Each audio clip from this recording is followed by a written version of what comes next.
তাহলে এই কদম গাছটা অমর হয়ে রইল কি করে? দাপর যুগ থেকে এখনো কলিযুগে বেঁচে আছে।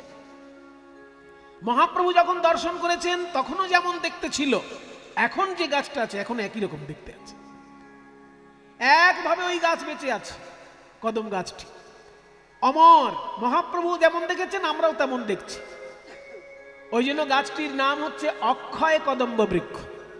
অক্ষয়, ও মরবে না। কেন মরবে না? এই যে কুম্ভ মেলায় যে মানুষ যায় অমৃতের সন্ধানে, ওই অমৃত বিন্দু ওই কদম গাছের উপর পড়েছিল। কিভাবে পড়েছিল সেটার জন্য শুনতে গেলে একটা গরুড় পুরাণের কাহিনী শুনতে হবে। গরুড় কিভাবে জন্ম নিল? গরুড়ের মা আর সাপেদের মা, এরা দুই বোন, কিন্তু আবার সতীন, মানে একই বাপের মেয়ে এরা, এদের বাবা এক। গরুড়ের মা হচ্ছে বিনতা আর সাপেদের মা হচ্ছে কদ্রু। এরা সবাই দক্ষ রাজার কন্যা। আর দক্ষ রাজার কন্যাদের মধ্যে 13 জনের সঙ্গে বিয়ে হয়েছিল কশ্যপ ঋষির। এই যে কশ্যপ ঋষির যারা স্ত্রী, সেই স্ত্রীদের মধ্যে দেবতাও আছে, দৈত্যও আছে, আবার সাপও আছে, কুকুরও আছে, আবার পাখিও আছে। কশ্যপের সন্তান আমরা সবাই। এক অর্থে আমরা যারা আছি, দেবতার বাবা মা যারা, ওই গরু ছাগল কুকুর সাপ পাখি, এদেরও বাবা এক, মা আলাদা আলাদা। দেবতাদের যে মা তার নাম অদিতি। ওই জন্য অদিতির পুত্রদেরকে আদিত্য বলা হয়।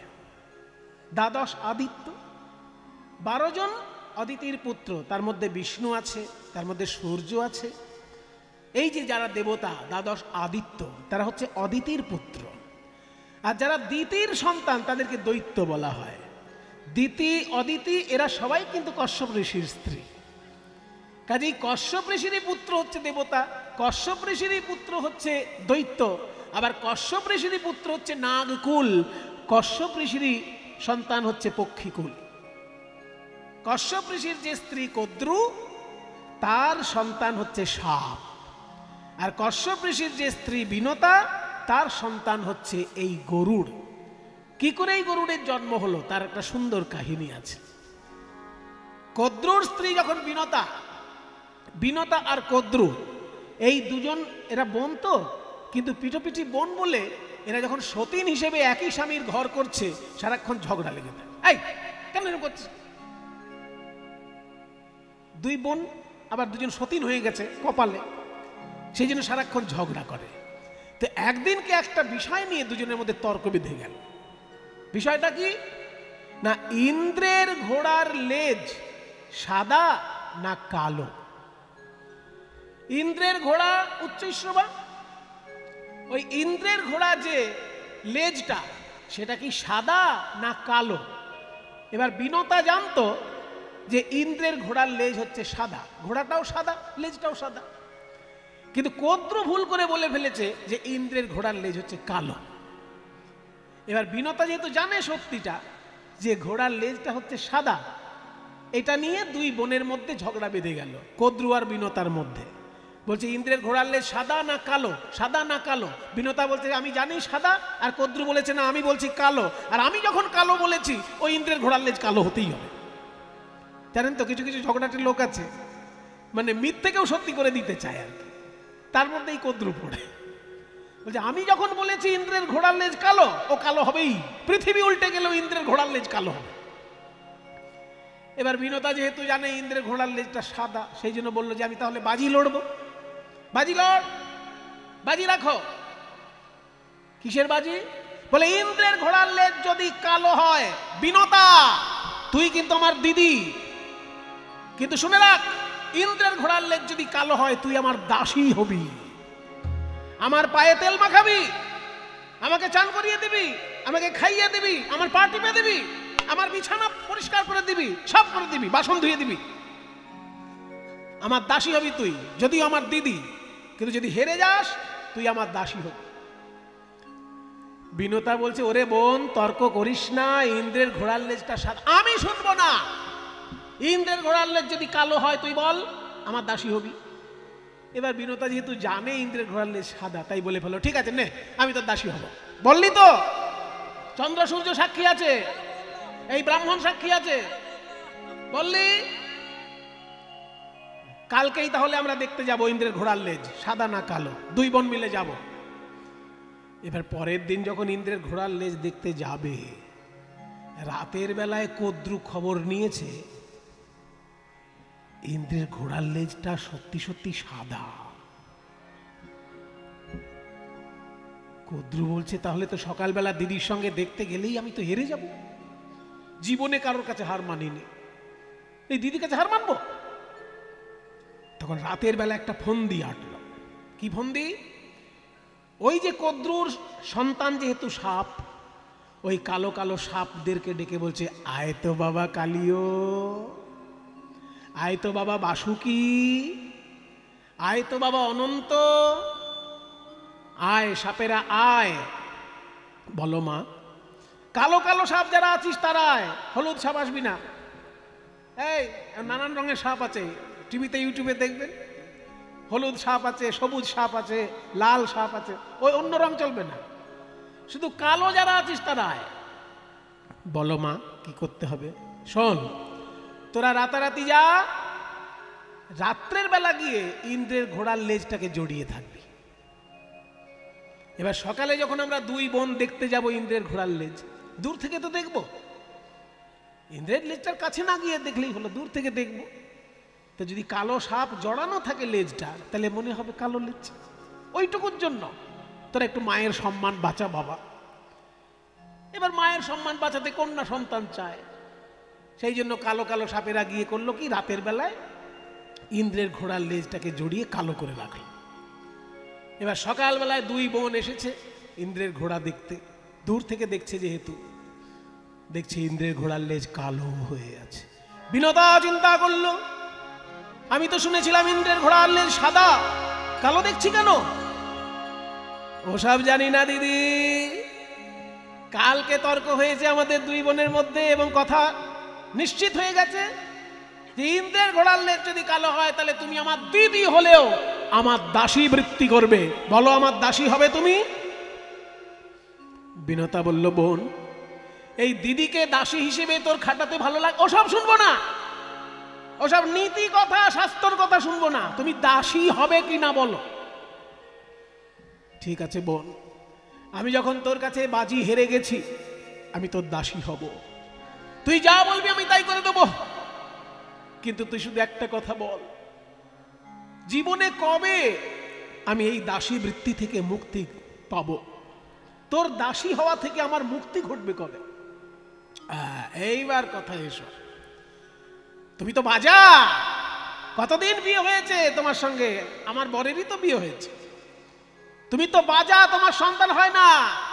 তো যদি কোনোদিন তোমার ওই পেটে সন্তান জন্মায়, আর সেই সন্তান গিয়ে যদি স্বর্গ থেকে অমৃত এনে আমার সন্তানদেরকে দিতে পারে, ভালো করে খেয়াল করবেন কথাটা, খাওয়াতে পারে কিন্তু বলেনি, বলেছি কি যদি এনে দিতে পারে। কাজে এনে দেওয়াটাই কিন্তু মেন কথা হয়ে গেল, খাওয়ানোর কথাটা থাকলো না। তোমার গর্ভে যদি কোনোদিন সন্তান হয় আর সেই সন্তান যদি স্বর্গ থেকে অমৃত এনে আমার সন্তানদেরকে দিতে পারে, মানে সাপেদেরকে দিতে পারে, সেই দিনকে তোমার দাসী বৃত্তি থেকে মুক্তি ঘটবে। এই কথা শোনার পর থেকে বিনতা কি করলো জানেন? যতক্ষণ কদ্রু জেগে থাকে কদ্রুর দাসী বৃত্তি করে, কদ্রুর কাপড় কেচে দেয়, কদ্রুর বিছানা পরিষ্কার করে দেয়, কদ্রুর বাসন পরিষ্কার করে দেয়, কদ্রুকে খাইয়ে দেয়, স্নান করিয়ে দেয়, কদ্রুর সেবা করে। আর যেই কদ্রু ঘুমিয়ে পড়ে অমনি বিষ্ণুর উপাসনা করে। হে বিষ্ণু, আপনি কৃপা করে আমাকে এমন একটি সন্তান দিন সে যেন আপনার সেবা করতে পারে, আপনার সেবা করতে পারে। ওই জন্য যারা কৃষ্ণ ভক্ত হয় বাবা, যেই জন কৃষ্ণ ভজে সে বড় চতুর। ওই জন্য কৃষ্ণ ভক্ত যখন ভগবানের কাছে সন্তান চায়, কি বলে সন্তান চায়? হে গোবিন্দ, এমন একটি ছেলে দাও, এমন একটি মেয়ে দাও, সে যেন তোমার সেবা করতে পারে। আর ভগবানের সেবা যদি কোনো ছেলে মেয়ে করে, বাবা মার সেবা বাদ দিয়ে তারা করবে না। কারণ ভগবানের প্রতি ভক্ত অথচ বাবা মাকে সেবা করে না, এটা কপটতা, এটা কখনো ভক্তি নয়। যারা সত্যিকারের কৃষ্ণ ভক্ত হয় তারা বাবা মাকেও সেবা করে, ভগবানকেও সেবা করে। বাবা মার সেবা কে তারা ছোট করে দেখে না। তাই বিনতা করলো কি, বিষ্ণুর উপাসনা করতে লাগলো সুসন্তান পাবার জন্য। নম নারায়ণ নম নারায়ণ নারায়ণ নম নারায়ণ নম নারায়ণ নম নারায়ণ নারায়ণ নম নারায়ণ নম নারায়ণ নম নারায়ণ নম নারায়ণ নম নারায়ণ শঙ্খ চক্র গদা কেয়ুরবাণ শঙ্খ চক্র গদা কেউরবাণ শঙ্খ চক্র গদা কেয়ুরবাণ শঙ্খ চক্র গদা কেউরবাণ নম নারায়ণ নম নারায়ণ নারায়ণ নম নারায়ণ নম নারায়ণ নম নারায়ণ নম নারায়ণ নম নারায়ণ নম নারায়ণ নম নারায়ণ নম নারায়ণ নম নারায়ণ। নারায়ণের ধ্যান করতে লাগলেন, প্রণাম করতে লাগলেন, উপাসনা করতে লাগলেন। বিষ্ণুর কৃপায় বিনতা হলো গর্ভবতী। আর কিছুদিন পর ওই গর্ভ প্রসব করে 2টি অণ্ড দেখা দিল। 2টি অণ্ড প্রসব করলেন বিনতা। 2টি অণ্ড মানে 2টি ডিম প্রসব করলো বিনতা। কিন্তু সেই ডিম দুটো 500 বছর পার হয়ে যাচ্ছে, তবু ফুটছে না। বাবার এই কি ডিম? হ্যাঁ, সন্তান হবে যে ডিমের মধ্যে, সেই সন্তান বেরোলে তবে তো আমার দাসী বৃত্তির মুক্তি ঘটবে। কিন্তু 500 বছর পেরিয়ে গেল, এখনো তো সন্তান হলো না। তা একদিন মনের রাগে, মনের দুঃখে বিনতা করলো কি, যে আমার সন্তান এই ডিমের মধ্যে আসবে, কিন্তু এখনো তো জন্মাচ্ছে না, বোধহয় ডিমগুলো খারাপ হয়ে গেছে। এই ভেবে মনের দুঃখে একটি ডিম তুলে পাথরে আছাড় মেরেছে।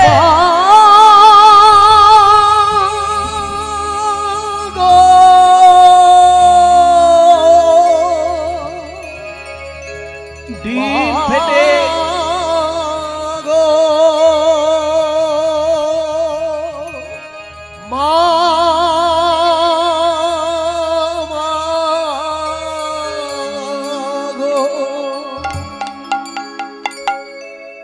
ডিম ফেটে ভিতর থেকে একটা বিকলাঙ্গ পাখি বেরিয়ে এলো। অর্ধেকটা পাখি অর্ধেকটা মানুষ, কিন্তু বিকলাঙ্গ।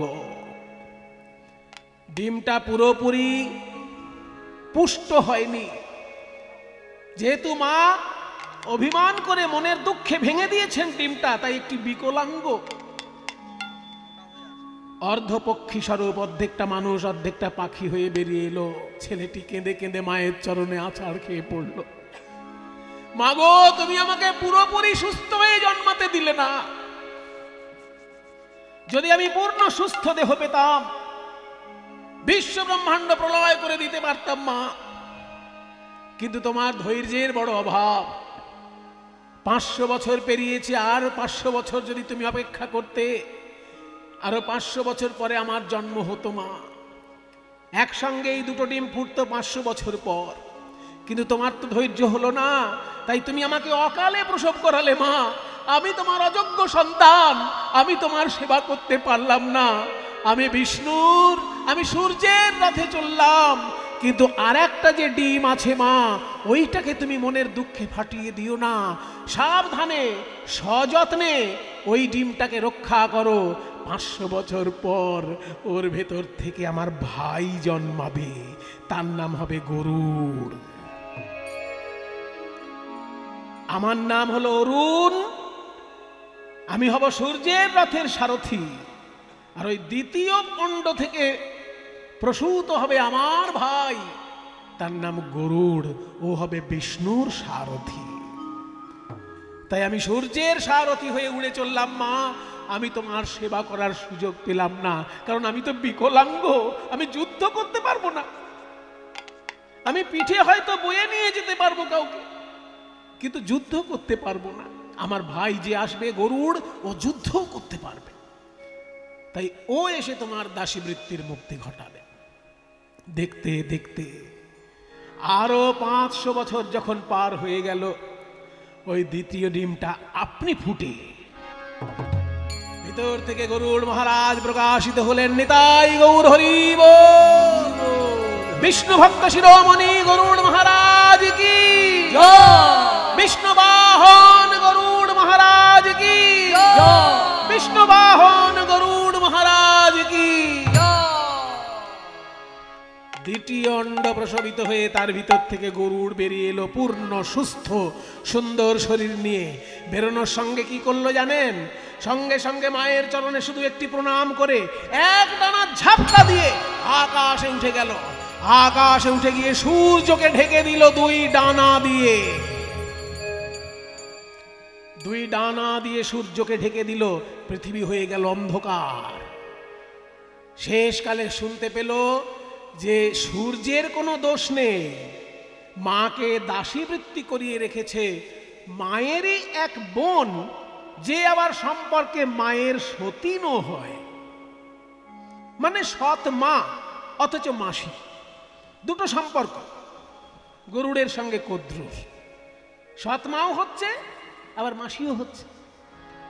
সেই জন্য কদ্রু নাকি আমার মাকে দাসী বানিয়ে রেখেছে, স্বর্গ থেকে অমৃত এনে দেব, তবে এই দাসী বৃত্তির মুক্তি ঘটবে।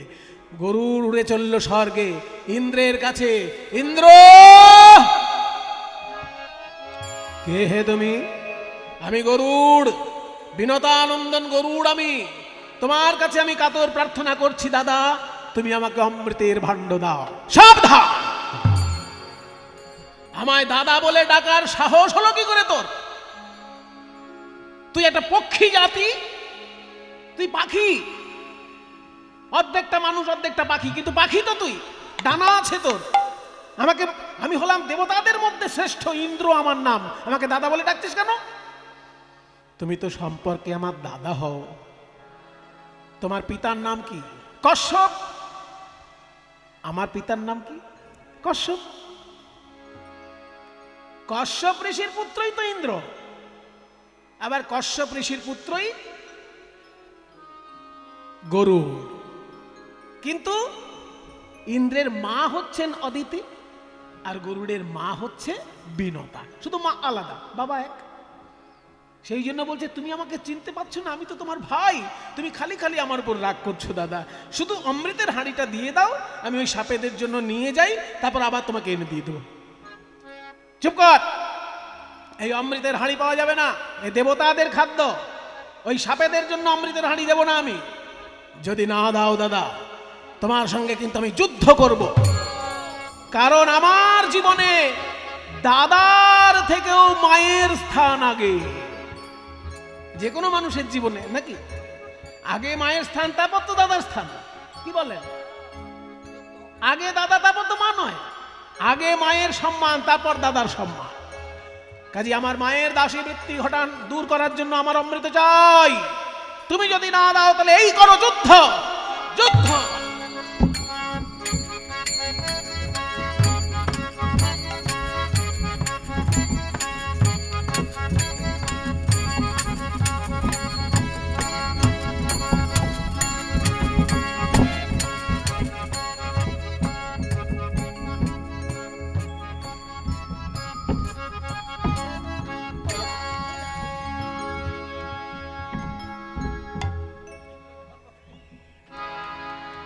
শেষকালে ইন্দ্র কোনো রকমের উপায় না দেখে,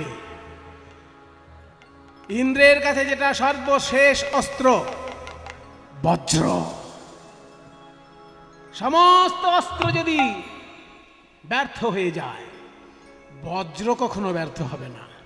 কারণ বজ্র হচ্ছে দধিচি মুনির হাড় দিয়ে তৈরি অস্ত্র।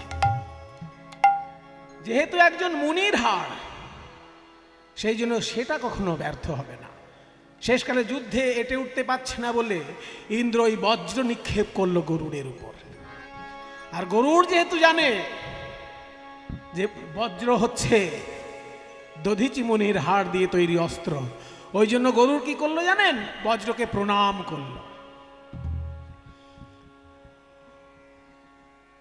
কি করলো জানেন? ওই দেখুন কি করছে। যখনই বজ্র মেরে দিয়েছে, ওই বজ্রের উদ্দেশ্যে গরুড় কি করলো? নিজের গা থেকে একটা পালক খুলে বজ্রের উদ্দেশ্যে নিক্ষেপ করল। আর যেই বজ্রের উদ্দেশ্যে নিজের একটি পালক উৎসর্গ করলো, ওই বজ্র এসে পালকটাকে পুড়িয়ে ছাই করে দিল, গরুড়ের কোনো ক্ষতি করল।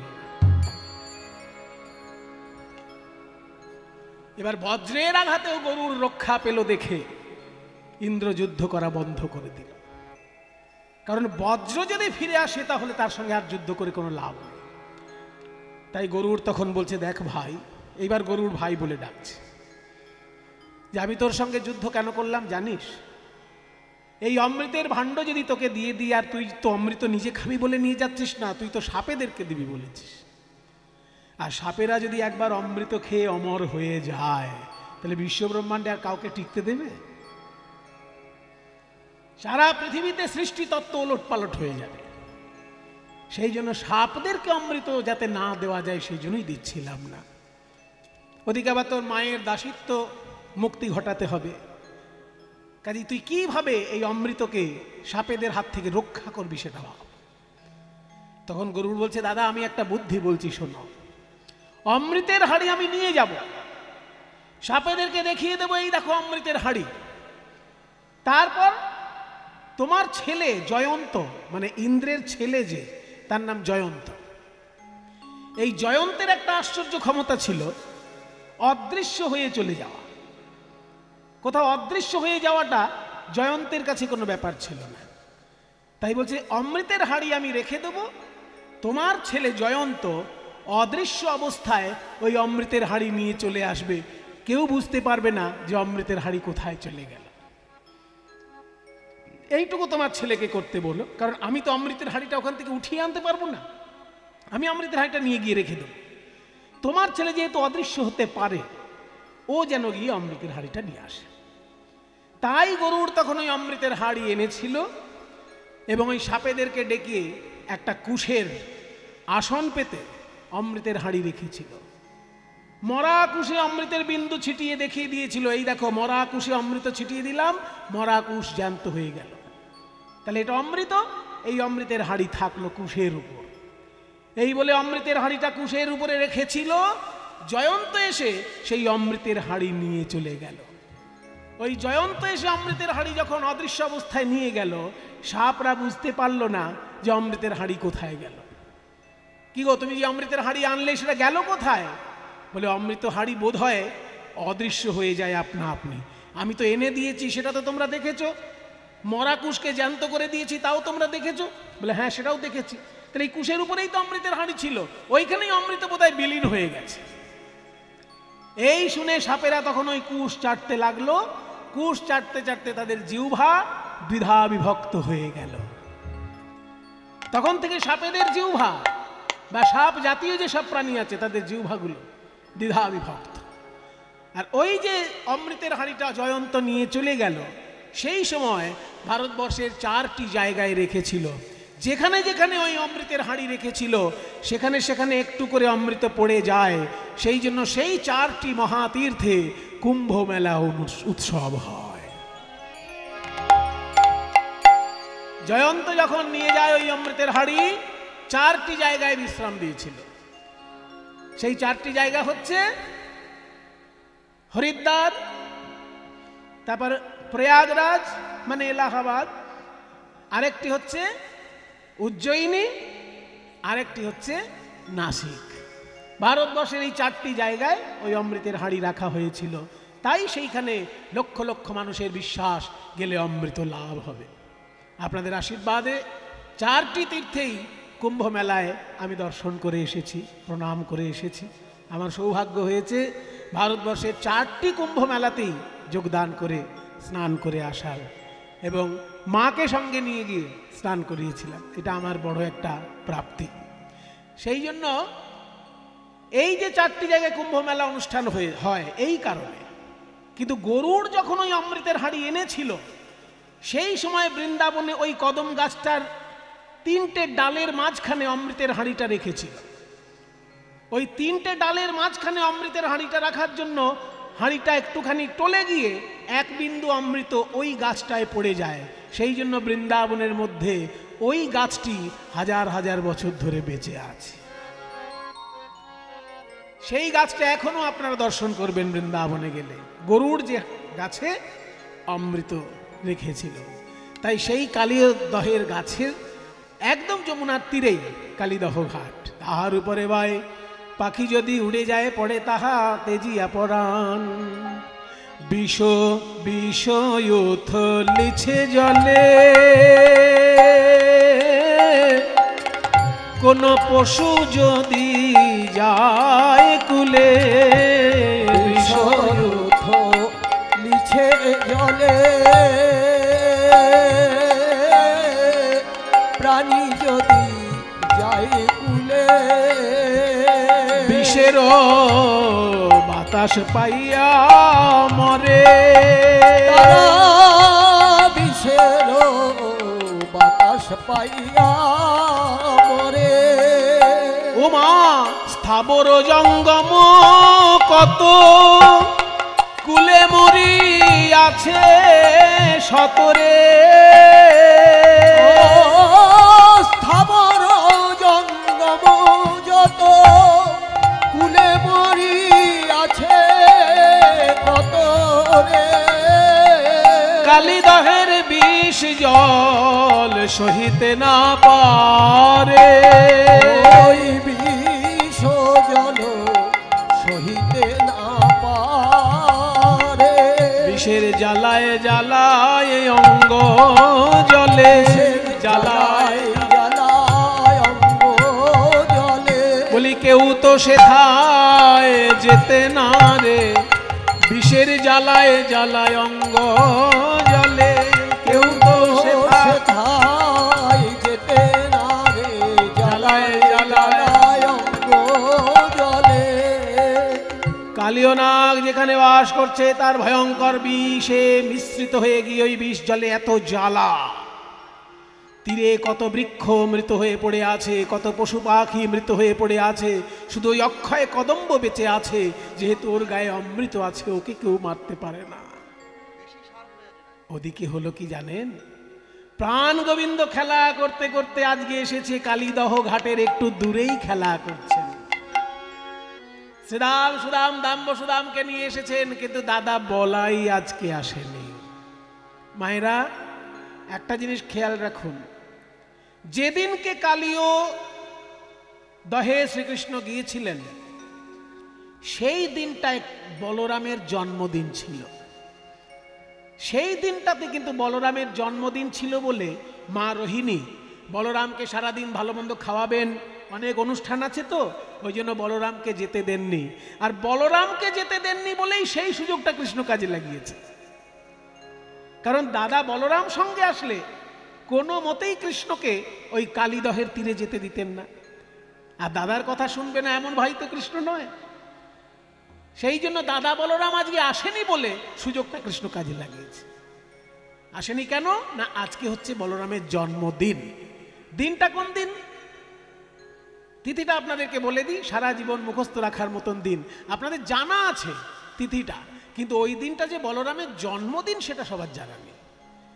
যে দিনটাকে সারা ভারতের লোক বলে রাখি পূর্ণিমা, যে দিনটাকে সারা ভারতের লোক বলে রাখি পূর্ণিমা, রাখি বন্ধন উৎসব হয়, বৈষ্ণব জগতে সেই পূর্ণিমাটার নাম হচ্ছে ঝুলন পূর্ণিমা। সাধারণ মানুষের কাছে যেটা রাখি পূর্ণিমা, বৈষ্ণবদের কাছে সেটা ঝুলন পূর্ণিমা। কারণ ওই দিন রাধা কৃষ্ণের ঝুলন লীলা আস্বাদন হয়েছে। আর মজার ব্যাপার হচ্ছে ওই দিনই বলরামের জন্মদিন, আর ওই দিনই কালীয় দমনের দিন। কাজে এই ভারতবর্ষের যে তিথি মাহাত্ম্য, তিথি মাহাত্ম্যের মধ্যে এই তিথিটার এতটাই গুরুত্ব যে একটা তিথিতে 4টে বড় বড় ব্যাপার। ওই দিন রক্ষাবন্ধন উৎসব, ওই দিন ঝুলন লীলা, আবার ওই দিন বলরামের জন্মদিন, আবার ওই দিন কালীয় দমনের দিন। দিনটা কোনটা? না শ্রাবণ মাসের পূর্ণিমা। শ্রাবণ মাসের পূর্ণিমা, বৈশাখ মাসের পূর্ণিমা হয় বুদ্ধ পূর্ণিমা, জ্যৈষ্ঠ মাসের পূর্ণিমা হয় স্নান যাত্রার পূর্ণিমা, আষাঢ় মাসের পূর্ণিমা হয় গুরু পূর্ণিমা, আর শ্রাবণ মাসের পূর্ণিমাটা হচ্ছে এই ঝুলন পূর্ণিমা বা বলরামের জন্মদিন বা রাখি বন্ধন উৎসব বা কালীয় দমনের দিন। ওই দিনকে আজকে ভগবান শ্রীকৃষ্ণ খেলায় এসেছেন বন্ধু বান্ধবদের সঙ্গে। বলরাম দাদা নেই, আজকে আমি কালীয় দমন করব, কারণ সারা বছরে আর কোনোদিন সুযোগ পাবো না। তাই খেলিতে বিনোদ খেলা হলো শ্রম সবাকার। খেলিতে বিনোদ খেলা হলো শ্রম সবাকার। খেলিতে বিনোদ খেলা হলো শ্রম সবাকার। শ্বেদ বিন্দু অঙ্গে ঝরে হলো পিপাসায় কাতর। শ্বেদ বিন্দু অঙ্গে ঝরে পিপাসায় কাতর। আজ শুকনো মুখ প্রাণে চেয়ে কহে সবাই। শুকনো মুখ প্রাণে চেয়ে কহিছে সবাই। কানাই কানাই, অনেকক্ষণ জল খাইনি রে, পিপাসায় যেন বুকটা ফেটে যাচ্ছে। পিপাসায় প্রাণ যায় রক্ষা করো ভাই। পিপাসায় প্রাণ যায় রক্ষা করো ভাই। প্রাণের কানাই বলে দে রে, প্রাণের কানাই বলে দে রে, কোথা গেলে জল খেতে পাবো। প্রাণের কানাই বলে দে রে, কোথা গেলে জল খেতে পাবো। ওরে পিপাসায় আজ প্রাণ যায় ভাই, কোথায় গেলে জল বলে দে। পিপাসায় প্রাণ যায় ভাই, কোথা গেলে জল খেতে পাবো। প্রাণের কানাই বলে দে।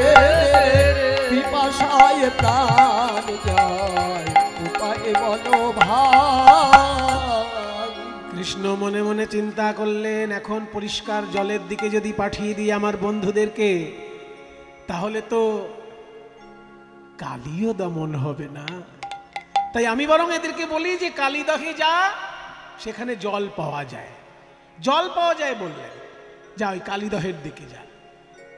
তাই সখাগণের কথা শুনি শ্যাম বিনোদিয়া, শ্যাম বিনোদিয়া কালীয় দমন লাগি চিন্তন করিয়া, চিন্তন করিয়া। কালীয় দমন লাগি চিন্তন করিয়া, চিন্তন করিয়া। যখনই শ্রীরামকে বললেন, রে শ্রীরাম, ওই যে কালীদহ, এ সুবল, ওই যে কালীদহ, এ সুদামা, ওই যে কালীদহ, ওইখানে নাকি জল আছে শুনেছি। আমি ওখানে যাইনি কোনোদিন, কারণ বলাই দাদা আমাকে কোনোদিন যেতে দেয়নি, কিন্তু শুনেছি ওটা বিরাট বড় জলাশয়। চল তো গিয়ে দেখি। বন্ধুদের সঙ্গে যখনই ওই জলাশয়ের তীরে গিয়েছে, শ্রীরাম সুদাম তো জানে না ওটা বিষ জল। তাই করলো কি, কালীদহের বিষ জল পান করি সবে। ওই কালীদহের বিষ জল পান করি সবে। বিষে অঙ্গ জর জর লুটাইলো তবে। বিষে অঙ্গ জর জর লুটাইলো তবে। কালীদহের বিষ জল পান করে কানাই, কানাই রে, এ কি জল খেলাম রে কানাই, সারা গা যেন জ্বলে যাচ্ছে, সারা গা যেন জ্বলে যাচ্ছে। ওরে আমি মরে যাব তাতে দুঃখ নেই কানাই, কিন্তু তোর এই চাঁদ মুখ আমি তো আর দেখতে পাবো না মরে গেলে। ওই দেখ ওই দেখ, ওইখানে আবার ধবলি সমলি জল খাচ্ছে, ওরে ওদেরকে বাঁচা রে। ওই বিষাক্ত জল পান করে শ্রীদাম সুদাম সকলে লুটিয়ে পড়ল যমুনার তীরে, কালিদহের তীরে সবাই লুটিয়ে পড়ল। আর ধবলি শ্যামলি ওই জল পান করতে গিয়ে দূর থেকে কালীয় নাগ দেখছে যে মানুষগুলোকে পরে খাবো, ওই বড় একটা গরু আসছে, ওইটাকে আগে আমি গিলে খাবো। ফনা বিস্তার করি কালীয় আইলো, ওই ফনা বিস্তার করি কালীয় আইলো, ফনা বিস্তার করি কালীয় আইলো, ওই ফনা বিস্তার করি কালীয় আইলো, ফনা বিস্তার করি কালীয় আইলো। দাস অনন্ত ডরে কাঁপিতে লাগিল, দাস অনন্ত ডরে কাঁপিতে লাগিল। যখনই ধবলি শ্যামলীকে লেজের মধ্যে বেষ্টন করে নিয়ে কালীয় নাগ গভীর জলে চলে গেল। আর কি গোবিন্দ থাকতে পারে? গোবিন্দ, গো মানে গরু, গো মানে পৃথিবী, গো মানে ইন্দ্রিয়। গরুকে ভালোবাসেন শ্রীকৃষ্ণ, সেই জন্য কৃষ্ণের এক নাম গোবিন্দ, বিদ ধাতুর সঙ্গে যুক্ত, মানে গরু সম্পর্কে, গরুর ভালো মন্দ নিয়ে যে সবসময় চিন্তা করে সেই হচ্ছে গোবিন্দ। তাই যখনই ওই গরু বাছুরকে নিয়ে চলে গেল কালীয় নাগ লেজে গুটিয়ে, আর গোবিন্দ থাকতে পারলেন না, উঠলেন ওই যে কদম গাছ, সেই কদম গাছে প্রাণ গোবিন্দ উঠছেন, কদম গাছে উঠছেন, বলছেন ওরে কালীয় নাগ, আজকে তোর একদিন কি আমার একদিন, তোর একদিন কি আমার একদিন। এই চিন্তা করে গোবিন্দ কদম গাছে উঠছে। কালীয় নাগ ওইখানে এলো কি করে? কালীয় নাগ এলো কি করে? ওই যে গরুড় যখন অমৃতের হাড়ি এনে দিল মাকে, ওইখানে আজ পর্যন্ত আমি কিন্তু কাহিনীটাকে আটকে রেখেছিলাম, এবার ওখান থেকে আবার শুরু করছি। গরুড় যখন অমৃতের হাড়ি এনে দিল মাকে, সব বিনোদ কদ্রুকে ডেকে বলছে, মাসি তুমি বলেছিলে অমৃতের হাড়ি তোমার ছেলেদের জন্য এনে দিতে পারলে মাকে দাসী বৃত্তি থেকে মুক্তি ঘটাবে, আমার সামনে বলো আজ থেকে মা মুক্ত হলো। কদ্রু বলছে, ওই তো অমৃতের হাড়ি দেখতে পাচ্ছি, আমার ছেলেরা ওই অমৃত পাবে, তাই তোর মা আজ থেকে দাসী বৃত্তি থেকে মুক্ত, মুক্ত, মুক্ত। যেই না কদ্রু বলে দিল বিনতা আজ থেকে মুক্ত, গরুড় কি শুরু করলো জানেন? একটা একটা সাপ ধরে খেতে লাগলো। কারণ গরু তো পাখি, পক্ষী জাতির খাদ্য তো পোকামাকড়, সাপও পক্ষী জাতির খাদ্য। সেই জন্য গরুড় করলো কি, এক একটা সাপ খেতে লাগলো।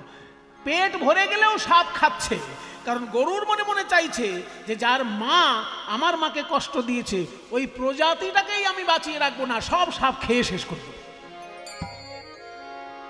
এই ভেবে গরুড় শুরু করেছে এক ধার থেকে সাপ খেতে খেতে খেতে সাপের একেবারে বংশনাশ করে দিতে শুরু করেছে। শেষকালে কদ্রু বিনতাকে বলে, দিদি আমি না হয় অন্যায় করেছি, কিন্তু আমার অন্যায়ের সাজা আমার সন্তানরা পাবে।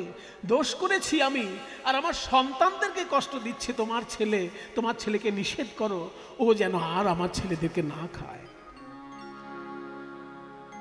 তখন বিনতা বলছে, ওরে গরুড়, তুই এইভাবে সর্পকুল ধ্বংস করে দিস না। বলছে, মা তোমাকে কষ্ট দিয়েছে ওই সাপেদের মা, ওদেরকে আমি বাঁচিয়ে রাখবো না। বলে, না বাবা, ওরা অন্যায় করেছে বলে তুমি অন্যায় করবে, এটা তাহলে তুমি বিষ্ণু ভক্ত হলে না, তুমি তো বিষ্ণুকে পিঠে করে নিয়ে বেড়াও, তোমার ভেতর বৈষ্ণবতা কই? সে কথা যদি বলো মা, তাহলে সাপ তো আমার খাদ্য, আমার খাদ্য আমি খাবো, সেটা কেউ বাধা দিতে পারবে? বলে শোনো, সাপ যদি তোমার খাদ্যই হয়, তুমি একটা করে সাপ রোজ খাবে। কদ্রু তখন বিধান করে দিল যে আমার সন্তানদের মধ্যে একটা করে সর্প রোজ তোর জন্য আমি পাঠাবো, কিন্তু আমার সব সর্পকে তুই খেয়ে শেষ করে দিস না। তাই গরুড়ের খাদ্য হিসেবে একটা করে সাপ রোজ আসতো। তো একটা করে সাপ গরুড়ের খাদ্য হিসেবে রোজ আসতো। একদিনকে ওই কালীয় নাগের পালা পড়েছে।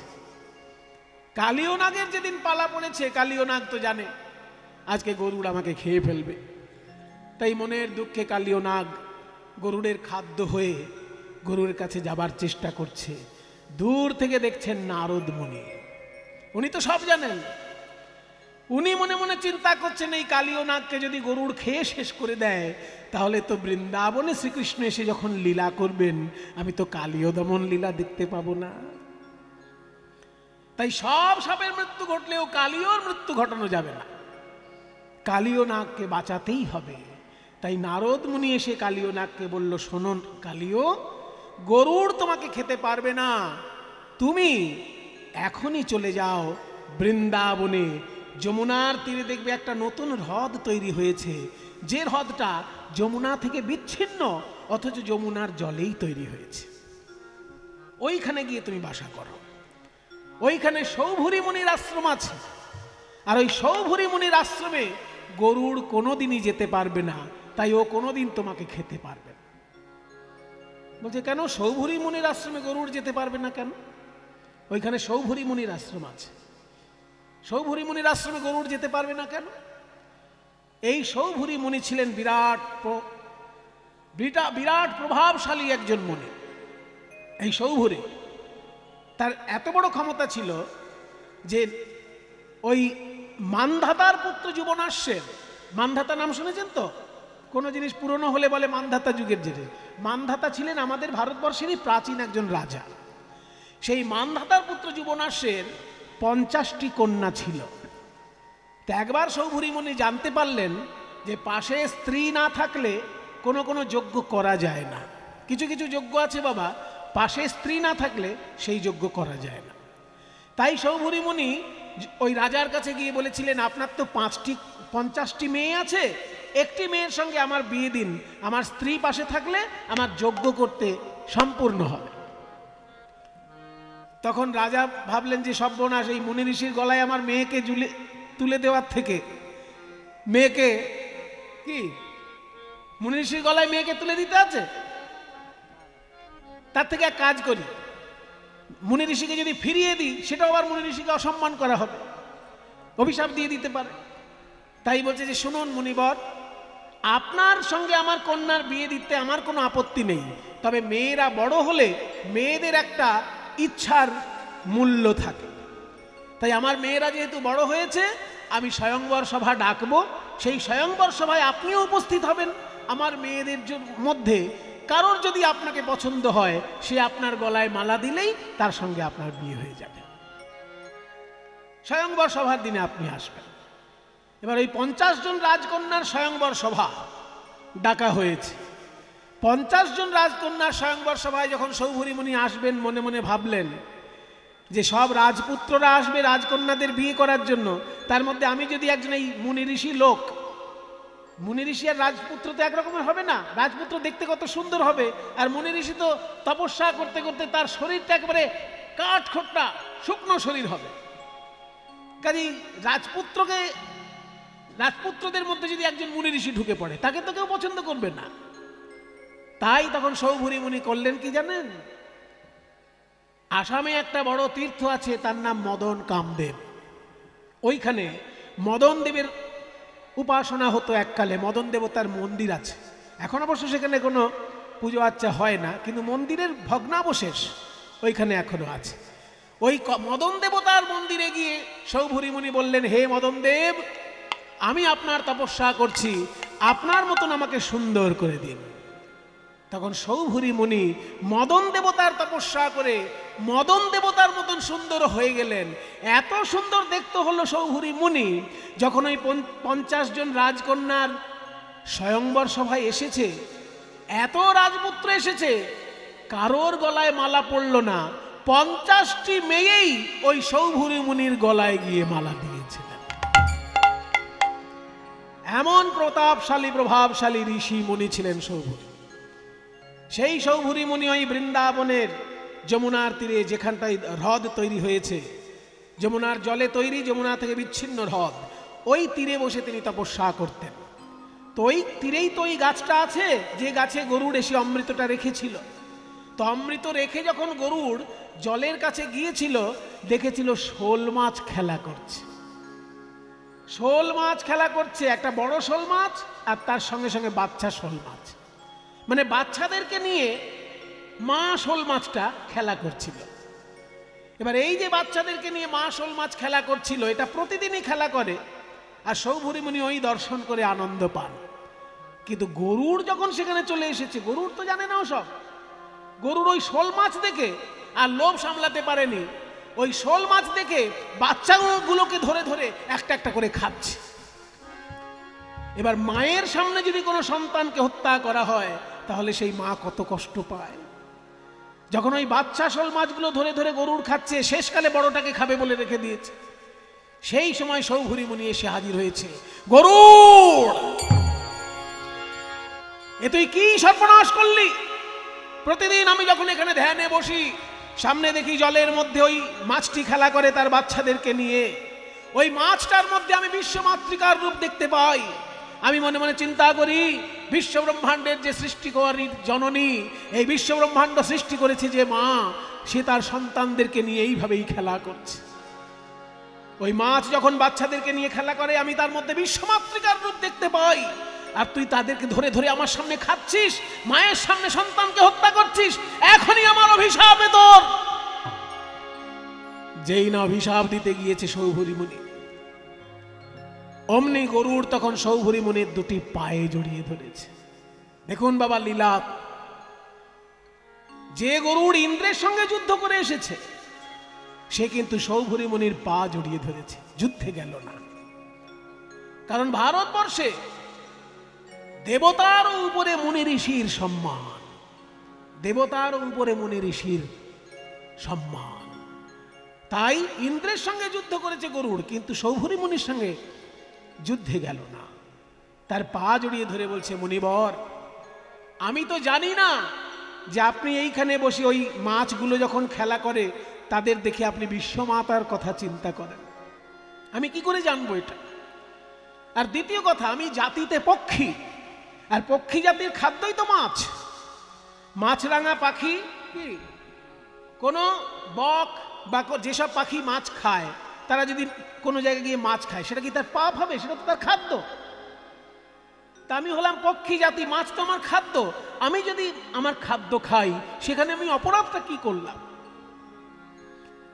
এই কথা শুনে সৌভূরি মুনি শান্ত হয়ে বললেন, ঠিক কথা, তুই পক্ষী জাতি, তুই মাছ খেয়েছিস, তাতে তোর কোনো পাপ নেই।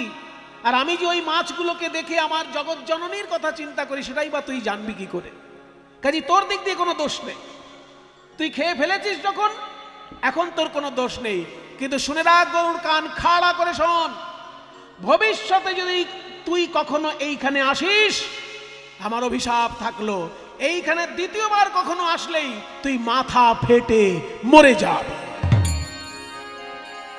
মৃত্যু হবে তোর এইখানে দ্বিতীয়বার কখনো আসলে। তাই সৌভূরি মুনির অভিশাপে ওইখানে গরুড় কোনোদিন যেতে পারবে না। ওরে কালিয়নাগ, তুই গরুড়ের খাদ্য হিসেবে আজকে যাচ্ছিস তো, পালিয়ে যা। ওই সৌভূরি মুনির আশ্রমের লাগোয়া যে সরোবর, ওইখানে গিয়ে তুই বাসা তৈরি কর, কারণ ওখানে গরুড় কোনোদিন যাবে না। আর নারদ মুনি তো মনে মনে জানে গরুড় এখানে কোনোদিন আসবে না ঠিকই, কিন্তু এইখানেই শ্রীকৃষ্ণ এসে লীলা করবেন, আর এই কালীয় দমন লীলা সেদিন আমরা দেখতে পাব।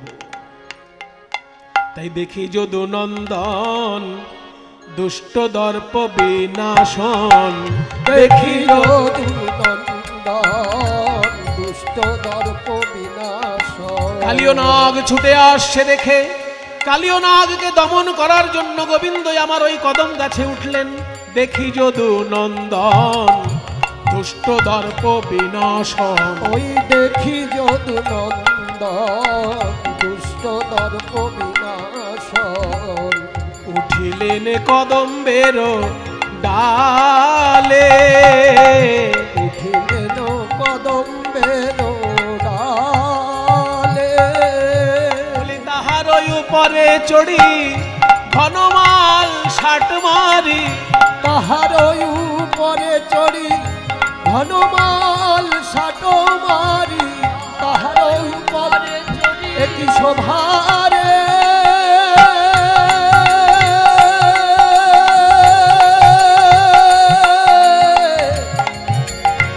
একই শোভারে,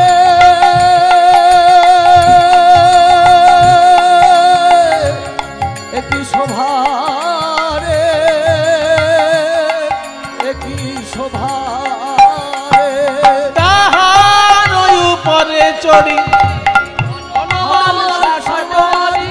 তাহার ওই উপরে চড়ি ঘনমাল ষাট মারি, ঝাঁপ দিলা কালী দহ জলে, আহারে ঝাঁপ দিলা কালী দহ জলে।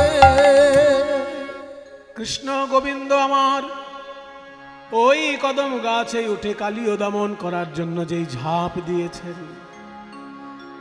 কালী দহের গভীর জলে কালীয় নাগের সঙ্গে তার দ্বন্দ্বযুদ্ধ শুরু হলো। কালীয় নাগের সঙ্গে যখন শ্রীকৃষ্ণের দ্বন্দ্বযুদ্ধ শুরু হলো, শ্রীকৃষ্ণ কি করলেন? কালীয় নাগের একেবারে ফনার উপরে উঠে গেলেন। এক একটা চরণের আঘাতে মাথাটা ফেটে যাচ্ছে, ফেটে গিয়ে মুখ থেকে এমন রক্ত উঠছে, মাথার মণিটা ছিটকে গিয়ে গোবিন্দেরই চরণে পড়ছে, আর ওই মুখ থেকে রক্ত গিয়ে আকাশে উঠছে। আকাশে কালীয় নাগের রক্ত উঠে গিয়ে সেই রক্ত যখন পৃথিবীতে পড়ছে, রক্ত বৃষ্টি হচ্ছে। সারা বৃন্দাবনের লোক অবাক যে বৃন্দাবনে আমরা কোনোদিন রক্ত বৃষ্টি দেখিনি, আজকে কেন রক্ত বৃষ্টি দেখছি? আরে কে বা দিবসে আধার গোকুল নগর, সঘনে কাঁপয়ে মহি, ভূমিকম্প হচ্ছে, কারণ কৃষ্ণ এক একবার করে এমন পদাঘাত দিচ্ছেন, পদাঘাতে পদাঘাতে ভূমিকম্প হচ্ছে। সঘনে কাঁপয়ে মহি, নয়ান নিমিখে রুধির বরিখে, মানে রক্তের বৃষ্টি হচ্ছে। সবাই হেরয়ে ওহি, চারিদিকে শুধু সাপ ছুটাছুটি করছে দেখা যাচ্ছে, কারণ কালীয় নাগ দমন হচ্ছে। এটা সর্পকুলে ছড়িয়ে গেছে, যে গর্তে যত সাপ ছিল তারা সবাই প্রাণের ভয়ে গর্ত থেকে বাইরে বেরিয়ে এসেছে। রাস্তাঘাটে চারিপাশে শুধু সাপ প্রাণের ভয়ে ছুটে বেড়াচ্ছে, কিলবিল কিলবিল করছে। আরে কিবা দিবসে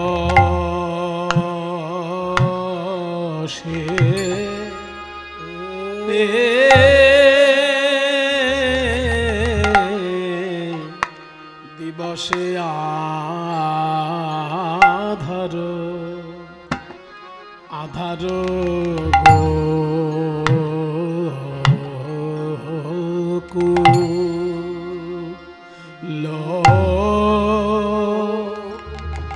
গোকুল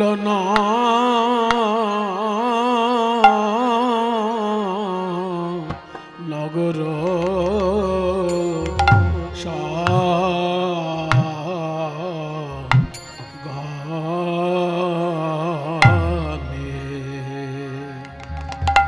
সঘনে কাঁপায়ে কাঁপায়ে মোহে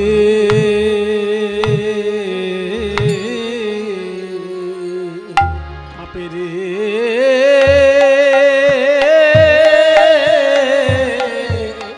আজ বৃন্দাবনে কে দশা,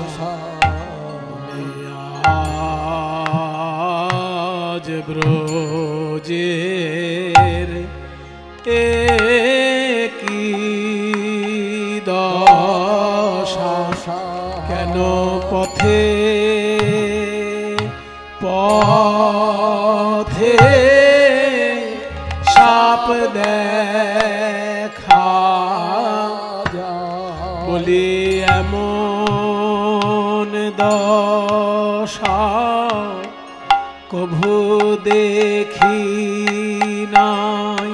পথে পথে সাপ দেখা যায়। মহারাজ, মা যশোদা আজকে বাড়িতে থেকে কেঁদে উঠলেন। মহারাজ, এ কি? আকাশ থেকে রক্তের ফোঁটা পড়লো গায়ে। বৃন্দাবনে এত বছর বাস করছি, কোনোদিন তো রক্ত বৃষ্টি দেখিনি। রক্ত বৃষ্টি হচ্ছে কি করে? কালীয় নাগের রক্ত আকাশে উঠে গিয়ে বৃষ্টি হয়ে নামছে। তাই মা যশোদা আজকে ভয় পেয়ে গেলেন যে অন্যান্য দিন বলরামের সঙ্গে যায়, আমি একটু নিশ্চিন্ত থাকি, কিন্তু আজকে তো বলরামের জন্মদিন বলে ও সঙ্গে যায়নি। যশোমতি কহে দারুণ স্বপ্ন দেখিনু সরজনী শেষে। যশোমতি কহে দারুণ স্বপ্ন দেখিনু রজনী শেষে। যশোমতি কহে দারুণ স্বপ্ন দেখিনু রজনী শেষে। বলি আমার গোপালে ভুজঙ্গে বেরলো, আমার গোপালে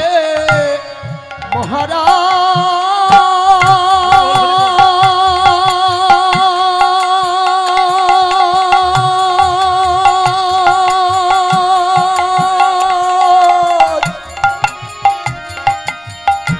ওহে মহারাজ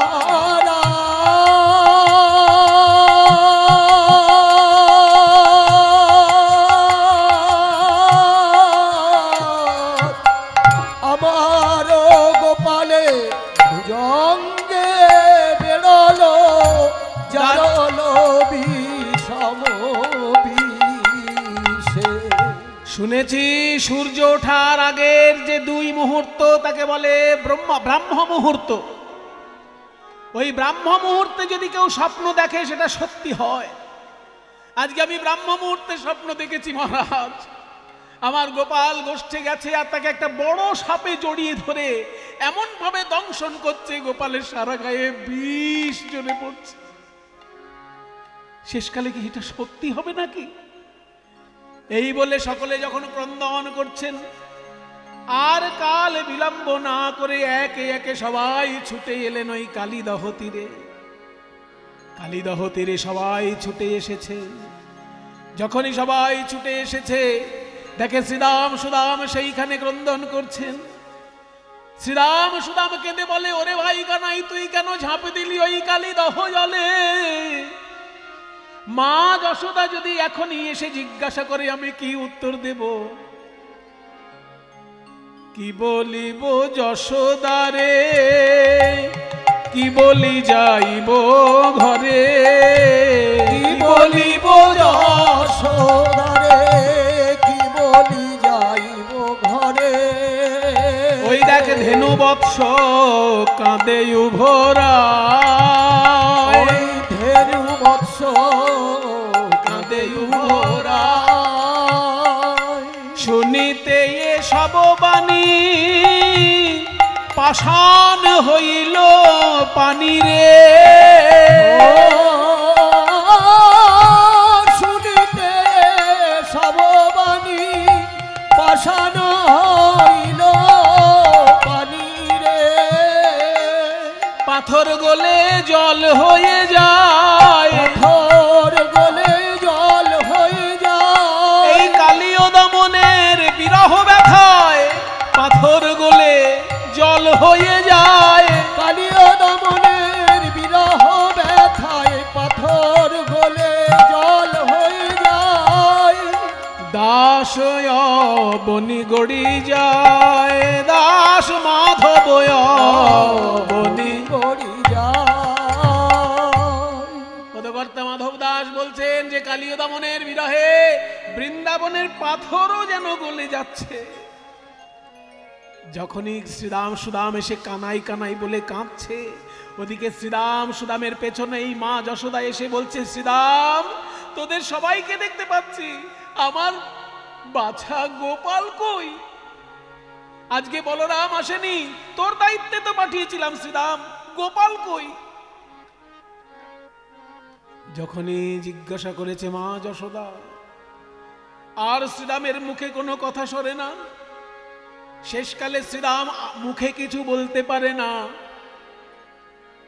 আঙুল দিয়ে দেখিয়ে দিল ওই কালীদহের গভীর জলে গোপাল প্রবেশ করেছে।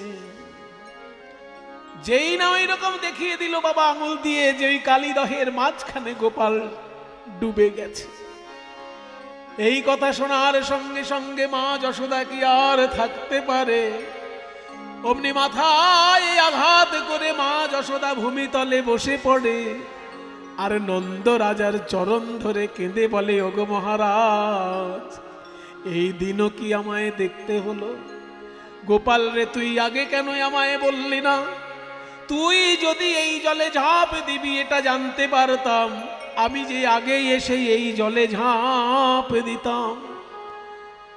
আজু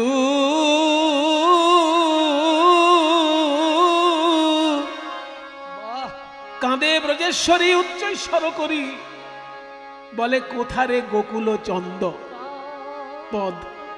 কাঁদে ব্রজেশ্বরী মানে মা যশোদা কাঁদছে, উচ্চ রব করি, উচ্চৈঃস্বরে চিৎকার করে কাঁদছে। ছেলে মরে গেলে সেই দুঃখ যে কোনো দুঃখের সঙ্গে এক নয়। বিশ্ব ব্রহ্মাণ্ডে যত দুঃখ আছে বাবা, সব থেকে বড় দুঃখ হচ্ছে সন্তান হারানোর দুঃখ। মা যশোদা কাঁদছেন গোপালের কথা ভেবে, ওই কালীদহের গভীর জলের দিকে চেয়ে। বড় একতালি তাল। আজু কাঁদে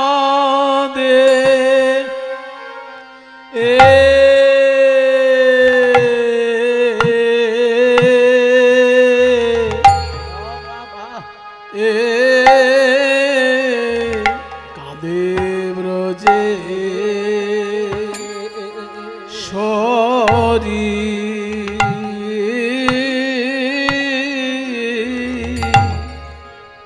ব্রজেশ্বরী উচ্চ রব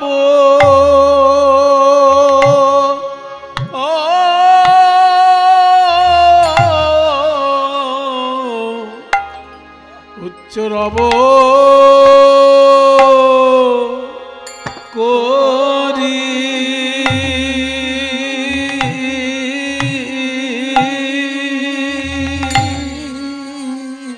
আজু কাঁদে বাপ গোপাল একবার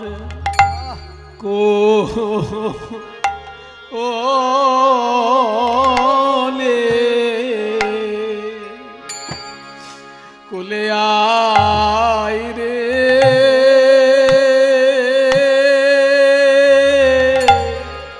আজু কাঁদে বাপ গোপাল একবার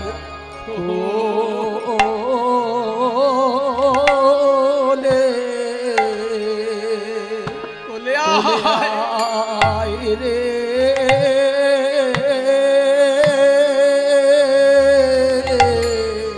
তোর চাঁদ মুখে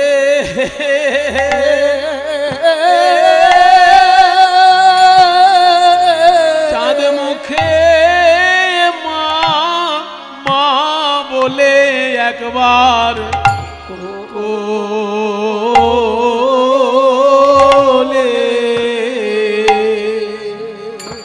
কোলে আয় রে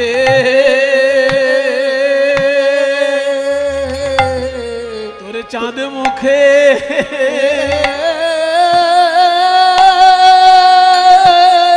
চাঁদ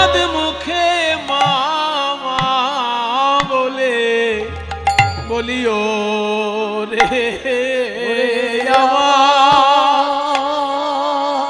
আমার মা বলা ধন তোর চাঁদ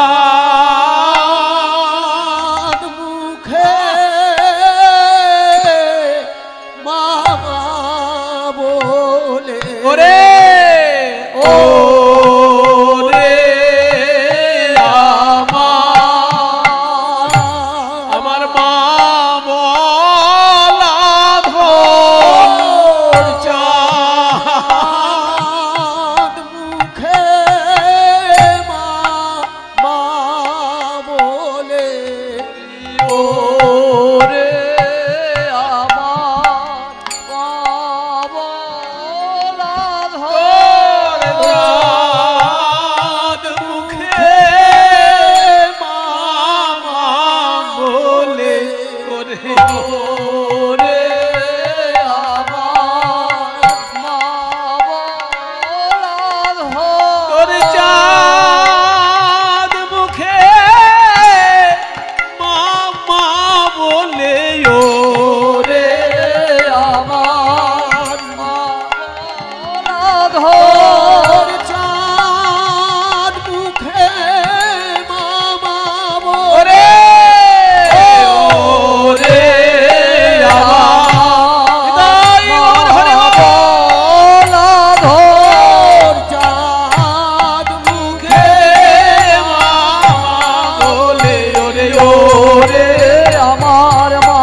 এই যে মায়ের কান্না, মা যশোদার অন্তর বিদীর্ণ করা এই যে ক্রন্দন ধ্বনি,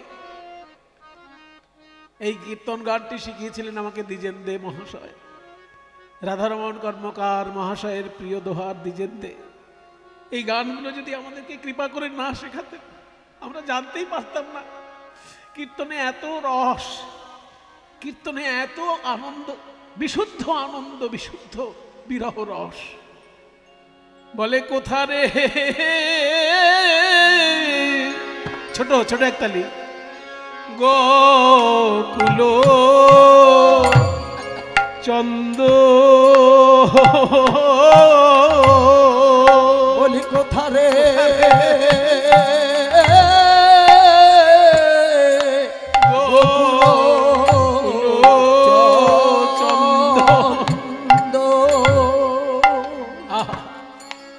পদটা দেখুন, কাঁদে ব্রজেশ্বরী উচ্চই রব করি, বলে কোথারে গোকুল চন্দ, মানে এই গোকুলের চাঁদ কৃষ্ণ তুই কোথায়? ওরে চাঁদ তুই কোথায়? তুই ছাড়া যে বৃন্দাবন অন্ধকার রে, কোথায় এই উদয় হলি রে, কোথায় এই উদয় হলি রে, এই ব্রজের আকাশে আধার করে, কোথায় উদয় হলি রে, এই ব্রজের আকাশ আলো করে, ওরে বৃন্দাবনের চাঁদ গোপাল ব্রজের আধার আধার করে, বৃন্দাবনের চাঁদ, এই ব্রজের আকাশে আধার করে, বৃন্দাবনের চাঁদ, এই ব্রজের আকাশ আধার করে, বৃন্দাবনের চাঁদ, ব্রজের আকাশ আধার করে, বৃন্দাবনের চাঁদ, কোন আকাশে উদয় হলি রে, বলে কোথা রে গোকুল চন্দ, কোথা রে গোকুল চন্দ। এবার পরের পংক্তি, ভুলিয়া কার বলে ঝাঁপ দিলি রে জলে, ভুজগে হইলা বন্ধ। ভুলিয়া কার বলে মানে কার কথায় ভুলে? তোকে বোকা ছেলে মনে করে, বাচ্চা ছেলে মনে করে কে পাঠিয়ে দিয়েছে এই বিষ জলে? হ্যাঁ, কার কথায় ভুলে গিয়ে তুই জলে ঝাঁপ দিলি? ভুলিয়া কার বলে, কার বলে মানে কার কথায় ভুলে গিয়ে ঝাঁপ দিলি রে জলে। ভুজগে হইলা বন্ধ। এখন সাপ যে তোকে জড়িয়ে ধরেছে, কেউ বাঁচাতে আসবে? ওরে ভুলিয়া কার বলে ঝাঁপ দিলি রে জলে।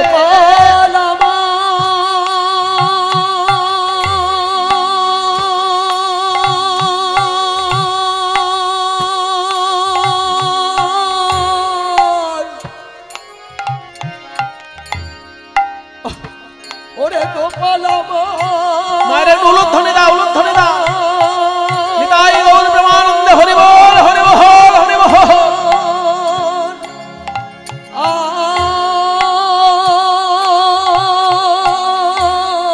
ওরে ভুলিয়া কার বলে তার কি মায়া নাই রে, তার কি মায়া নাই রে। বল বল কে তোরে এই জলে যেতে বলে, তার কি মায়া নাই রে। কে তোরে যেতে বলে, সে কি তোর মুখ পানে চাইনি গোপাল। কে তোরে যেতে বলে, মুখ পানে চাইনি গোপাল। তোরে যেতে বলে মুখ পানে চাইনি গোপাল। তোরে যেতে বলে মুখ পানে চাইনি গোপাল। তোরে যেতে বলে মুখ পানে, তার প্রাণে কি মায়া নাই রে। ওরে ভুলিয়া কার বলে ও তুই ঝাঁপ দিলি রে জলে। এখন ভুজগে হইলা বন্ধ, ওই ভুজগে হইলা বন্ধ। ওগো বিধাতা, বিধাতা তুমি নাকি সকলের ভাগ্য রচনা করো। এই দুঃখিনী মায়ের জীবন তুমি লিখেছো। ওই গোপাল বিষ জলে ঝাঁপ দেওয়ার আগে আমাকে কি একবার এই জলে পাঠাতে পারলে না বিধাতা? বিধাতা, এই মা বেঁচে থাকতে ছেলের এই দশা আমাকে দেখতে হবে। বলি নিদারুণ বিধি কি বাদ সাধিল, ওই নিদারুণ বিধি কি বাদ সাধিল। বিচারিল অদ্ভুত, বিচারিল বিধি কি বাদ সাধিল। বিচারিল অদ্ভুত।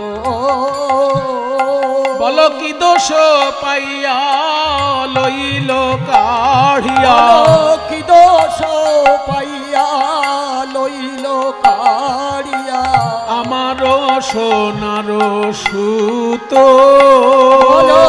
কি দোষ পাইয়া লইল কাঢ়িয়া। আমার প্রাণের সুত। আমি তো কারো মন্দ করি না, কারো মন্দ করি না। জানি না কোন অপরাধে গোপাল হারালাম। আমি কারো মন্দ করি না, অপরাধে গোপাল হারালাম। কারো মন্দ করি না। মা যশোদা উন্মাদের মতন আছাড় খেয়ে খেয়ে কাঁদছেন। বলরাম ভাবছে আজকে আমার জন্মদিনটা যে কি কুক্ষণে এসে হাজির হলো। আজকে যদি আমার জন্মদিনটা না হতো, আমি তো ভাইয়ের সঙ্গে আসতাম, যেতেই দিতাম না।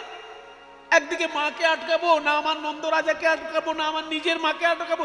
সবাই তো জলের মধ্যে ওই বিষ জলে ঝাঁপ দিতে চাইছে ভাই কানাইকে না দেখে। ওগো মা, ওগো নন্দ মহারাজ, ওগো যশোদা তোমরা কেউ কেঁদো না, গোপালের কিচ্ছু হবে না, কিচ্ছু হবে না। আমি ছোট বলে আমার কথা শুনছো না? বিশ্বাস করো, আমি বলছি গোপালের কিচ্ছু হবে না। সবাই কাঁদছেন যমুনার তীরে। মায়েরা, কৃষ্ণকে যখন মিলন রসে কেউ আস্বাদন করে সেখানে রসের ভেদ থাকে, কিন্তু বিরহ রসে রসের ভেদ থাকে না। এইখানে দেখো, রাধারানী যখন কৃষ্ণকে দেখেন আনন্দ আলাদা, যশোদা যখন কৃষ্ণকে দেখেন আনন্দ আলাদা, শ্রীরাম সুদাম যখন কৃষ্ণকে দেখেন আনন্দ আলাদা, কিন্তু কৃষ্ণ কালীদহে ঝাঁপ দিয়েছে বলে কান্নাটা কিন্তু সবার এক। বিরহে সবাই এক হয়ে যায়, মিলন রসে আলাদা আলাদা আস্বাদন থাকে, কিন্তু বিরহ বেদনাটা সবার ক্ষেত্রে একরকম হয়ে যায়। সেই জন্যই বিরহ আস্বাদন করার জন্য গোলক থেকে ভুলোকে নেমে আসে কৃষ্ণ। এই কৃষ্ণই গোলকে লীলা করে, কিন্তু সেখানে তো কালীয় দমন নেই, সেখানে কারোর চোখে জল পড়বে না, সেখানে সবাই আনন্দে সবাই নৃত্য করছে। এই ভুলোকে চোখের জল দেখার জন্যই তো গোবিন্দ নেমে আসেন। ওই যে কালীয় নাগের সঙ্গে যুদ্ধ করছে, ওই কালীয় নাগ কে? যে আজকে গোবিন্দ যার মাথার উপর উঠে নৃত্য করছেন, কত বড় ভাগ্যবান সে। এই কালীয় নাগ পূর্বজন্মে ছিল চন্দ্রধ্বজ রাজা। চন্দ্রধ্বজ রাজা একবার ভয়ঙ্কর তার পেটে শূল বেদনা হল। কোন ওষুধেই যখন এই পেট ব্যথা সারছে না, শেষকালে ধন্বন্তরী বললেন যে আমি আপনাকে একটা টোটকা বলতে পারি।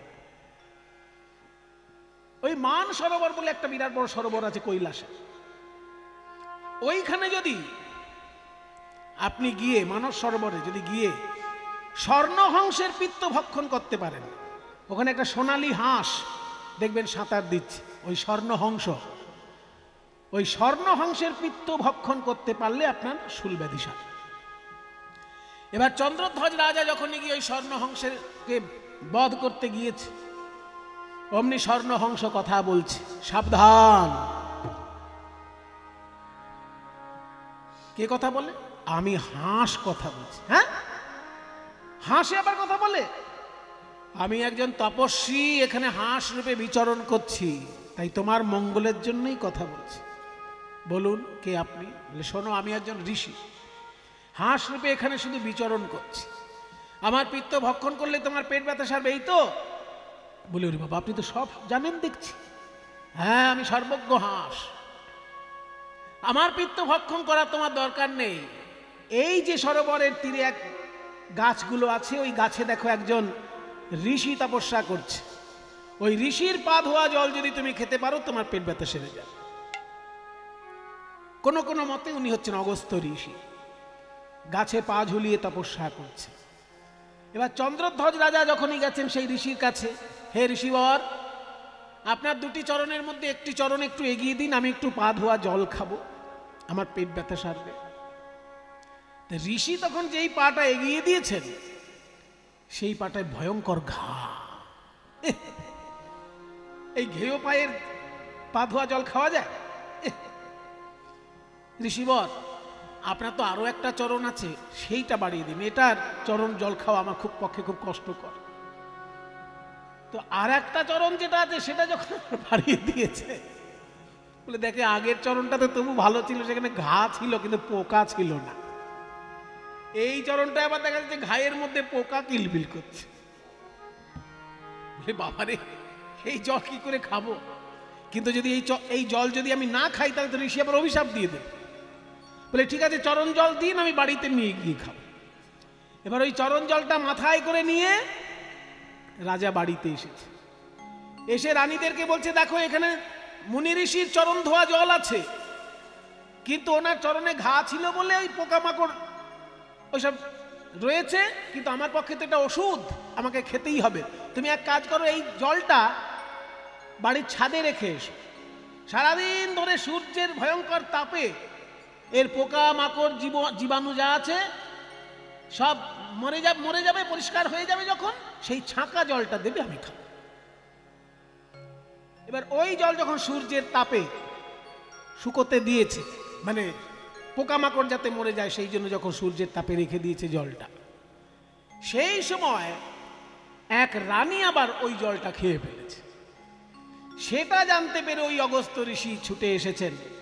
রাজা চন্দ্রধ্বজ, তোমার পেট ব্যথা সারবে বলে আমি আমার পা ধোয়া জল তোমায় দিলাম, আর তুমি সেই জল এনে বাড়িতে রেখে দিয়েছো, জল পান করলে না, তাই আমাকে অসম্মান করেছো।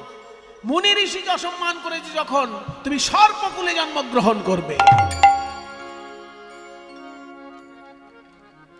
কিন্তু একটা জিনিস জানবে, মুনি ঋষির অভিশাপ পাওয়াটাও বড় ভাগ্যের ব্যাপার।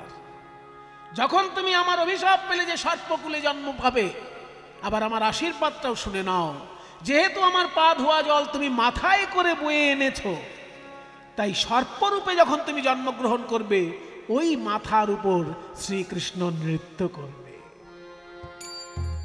যেহেতু ভক্ত পদধৌত জল, সেই পা ধোয়া জল যেহেতু মাথায় করে তুমি এনেছো, ওই জন্য ওই মাথায় ভগবানের চরম শোভা পাবে। তাই সেই চন্দ্রধ্বজ কালীয় নাগরূপে জন্মগ্রহণ করেছে, আর তার মাথার উপর শ্রীকৃষ্ণ নৃত্য করছেন। মা যশোদা কাঁদছে, শ্রীরাম সুদাম কাঁদছে, গরু বাছুর সবাই কাঁদছে, কিন্তু এর মাঝখানে একটা কাণ্ড ঘটে গেছে। কি জানেন? জটিলা কুটিলা। জটিলা কুটিলা যখনই শুনেছে কৃষ্ণ ওই কালিদহের জলে ডুবে মারা গেছে, আর মনের আনন্দে সারা বৃন্দাবনের লোককে পান খাইয়ে বেড়াচ্ছে। মানে কিছু কিছু লোক তো ছিল যারা কৃষ্ণকে ভালোবাসতো না, তাদেরকে ডেকে ডেকে মিষ্টি পান খাওয়াচ্ছে। এই পান খা, পান খা, বৃন্দাবনের শুভ খবর। আরে বৃন্দাবনের শুভ খবর শুনেছিস কি তোরা? এই বৃন্দাবনের শুভ খবর শুনেছিস কি তোরা? এই বৃন্দাবনের শুভ খবর শুনেছিস কি তোরা? এই বৃন্দাবনের শুভ খবর শুনেছিস কি তোরা? এই বৃন্দাবনের শুভ খবর শুনেছিস কি তোরা? জলে ডুবে মারা গেছে নন্দের কেলে ছোড়া। জলে ডুবে মারা গেছে নন্দের কেলে ছোড়া। জলে ডুবে মারা গেছে নন্দের কেলে ছোড়া। জলে ডুবে মারা গেছে নন্দের কেলে ছোড়া। আর চিন্তা নাই রে, আর চিন্তা নাই রে। এই বৃন্দাবনের কুলবতীর আর চিন্তা নাই রে। এই বৃন্দাবনের কুলবতীর আর চিন্তা নাই রে। বৃন্দাবনের কুলবতীর চিন্তা নাই, কারণ কুল নাশা মারা গেছে। বৃন্দাবনের কুলবতীর কুল নাশা মারা গেছে। বৃন্দাবনের কুলবতী কুল নাশা মারা গেছে। বৃন্দাবনের কুলবতী কুল নাশা মারা গেছে। আর চিন্তা নাই রে। জলে ডুবে মারা গেছে নন্দের কেলে ছোড়া। এই কথা যখনই রাধারানীর কানে গিয়েছে, আড়তাল হরি হরি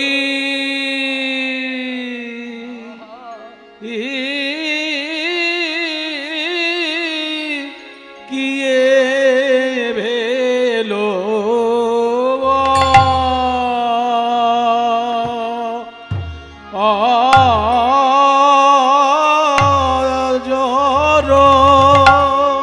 বজ্রপাত।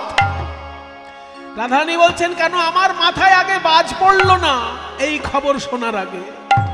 বজরনে পাত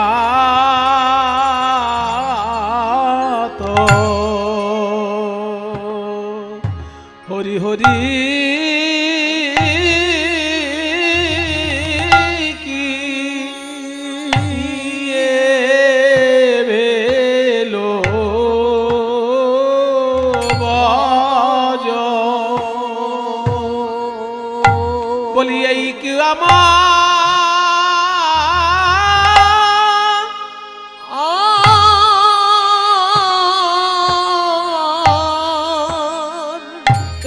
কি আমায় দেখতে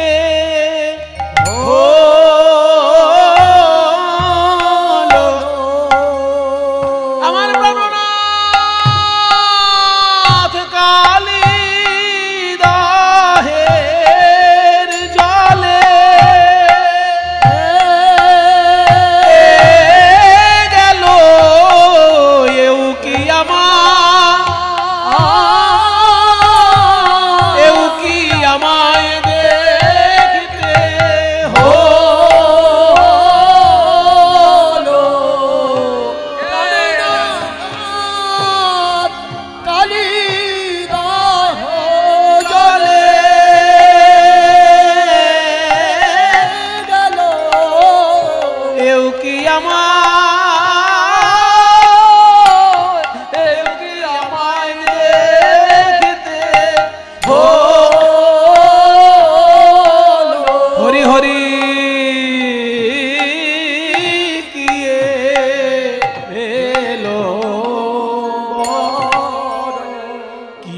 বজ্র নিপাত কিয়ে লাগি কালিন্দি কালিদাহে পৈঠল সোমঝু জীবননাথ। আমার প্রাণনাথ কালিদাহের জলে প্রবেশ করেছে, আমার বেঁচে থেকে কি লাভ? চল রে সখী, আমিও গিয়ে ওই জলে ডুবে মরব। এই বলে রাধারানী যখনই গিয়ে ওই কালিদহের জলে ডুবতে গেছেন, সারা বৃন্দাবনের লোক যখন চোখের জলে ভাসছে, আর কি গোবিন্দ থাকতে পারে? কালিয়নাগ বিষ উকড়ে দিচ্ছে গোবিন্দের গায়ের উপর, আর গোবিন্দ বলছে, ওরে কালিয়নাগ, আমাকে কাছে পেলে লোকে পুষ্পাঞ্জলি দেয়, মূল্যবান উপহার দেয়, আর তুই বিষ দিচ্ছিস। কালিয়নাগ কেঁদে বলে, হে গোবিন্দ, তুমি ভক্তের নয়নে জল দিয়েছ, তাই ভক্ত তোমায় কাছে পেলে তোমার চরণে তার নয়নের জল দেয়, আর আমাকে দিয়েছ তুমি হিংসা, বিদ্বেষ, ক্রোধ। আমাকে তো তুমি নয়নে জল দাও নাই, আমার মুখে তুমি বিষ দিয়েছ। ভক্তের চোখে জল দিয়েছ, তাই তারা তোমাকে চোখের জল দিতে পারে, আর আমাকে তো তুমি বিষ দিয়েছ। আমায় যা দিয়েছ আমি তাই তো দিলাম, যা দিয়েছ আমি তাই তো দিলাম। আমি নয়নের জল কোথা পাবো হে, আমায় যা দিয়েছ তাই তো দিলাম। আমি নয়নের জল কোথা পাবো? আমার বিষ নিয়ে অমৃত করে নাও হে, নয়নের জল কোথায় আমার বিষ অমৃত করে নাও হে, নয়নের জল কোথায় পাবো? বিষ নিয়ে অমৃত করে নাও হে। আমি নয়নের জল কোথায় পাবো? আমায় যা দিয়েছ তাই তো দিলাম। ওদিকে কালিদহের তীরে সবাই কাঁদছে, আর কালিদহের জলে কালিয়নাগও কাঁদছে। সকলের কান্না যখন এক হয়ে গেছে, আর কি গোবিন্দ থাকতে পারে? এইবার নাগের মাথায় চরণ দিয়ে বাঁশি বাজাতে বাজাতে নৃত্য করতে করতে কৃষ্ণ উপরে উঠছেন। সবাই উলুধ্বনি দিন, বলি ব্রজবাসী গণ জীবন, ওই ব্রজবাসী গণ জীবন শেষ, ব্রজবাসী গণ জীবন শেষ। ওই হেরিয়ায় উঠল নটনবে, হেরিয়ায় উঠল নটনবে, ওই হেরিয়ায় উঠল নটনবে, হেরিয়ায় উঠল নটনবে। ওই ব্রজবাসী গণ জীবন শেষ, ব্রজবাসী গণ দিবস শেষ। হেরিয়ায় উঠিল নটনবে, হেরিয়ায় উঠিল নটনবে, হেরিয়ায় উঠিল নটনবে। ফনায় ফনায় নটন রঙ্গ, ওই ফনায় ফনায় নটন রঙ্গ, ফনায় ফনায় নটন রঙ্গ, ওই ফনায় ফনায় নটন রঙ্গ। ফনায় ফনায় নটন রঙ্গ। হেরি জনু তনু জীবন সঙ্গ, হেরি জনু তনু জীবন সঙ্গ। কি সুন্দর কথা, পদটা দেখুন। বলছে ফনায় ফনায় নটন রঙ্গ। এক একটা ফনার উপর যখন পা দিয়ে নৃত্য করছে, ওই কালিদহ তীরে যারা আছে মরার মতন হয়েছিল, তো তাদের মরা শরীরে যেন প্রাণ ফিরে এলো। হেরি জনু, জনু মানে যেন তনু, শরীরে জীবন সঙ্গ, যেন প্রাণ এসে ফিরে এলো। হেরি জনু তনু জীবন সঙ্গ, হেরি জনু তনু জীবন সঙ্গ। বলি প্রাণ ফিরে এলো রে, প্রাণ ফিরে এলো রে।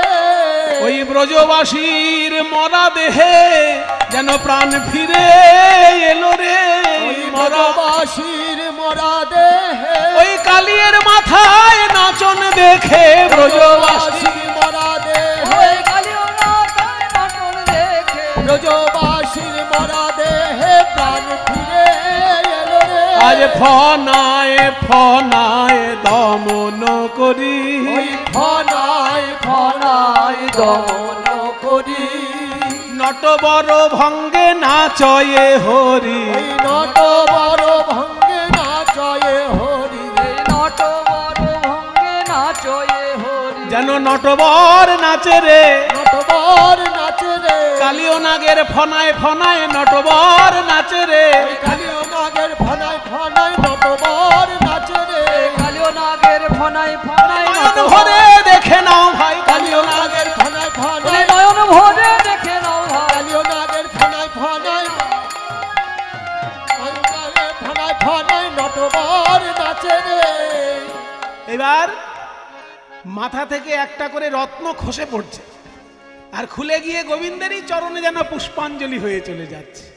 হ্যাঁ, ফণি মণিগণ পড়ায়ে খসি, ফণি মণিগণ পড়ায়ে খসি, পূজয়ে চরণ নখর শশী, পূজায়ে চরণ নখর শশী, যেন পূজা করছে করছে মাথার মণি দিয়ে কালিও পূজা করছে, মাথার মণি দিয়ে কালী হে গোবিন্দ গ্রহণ করো বলে, মাথার মণি দিয়ে হে গোবিন্দ গ্রহণ করো বলে, মাথার মণি দিয়ে কালীও গ্রহণ করো বলে, মাথার মণি দিয়ে কালীও পূজা করিছে, পূজয়ে চরণ নখর শশী, পূজয়ে চরণ নখর শশী, নাগাঙ্গনাগণ করয়ে স্তুতি, নাগাঙ্গনাগণ করয়ে স্তুতি, হেরি ব্রজমণি হরসমতি, হেরি ব্রজমণি হরসমতি।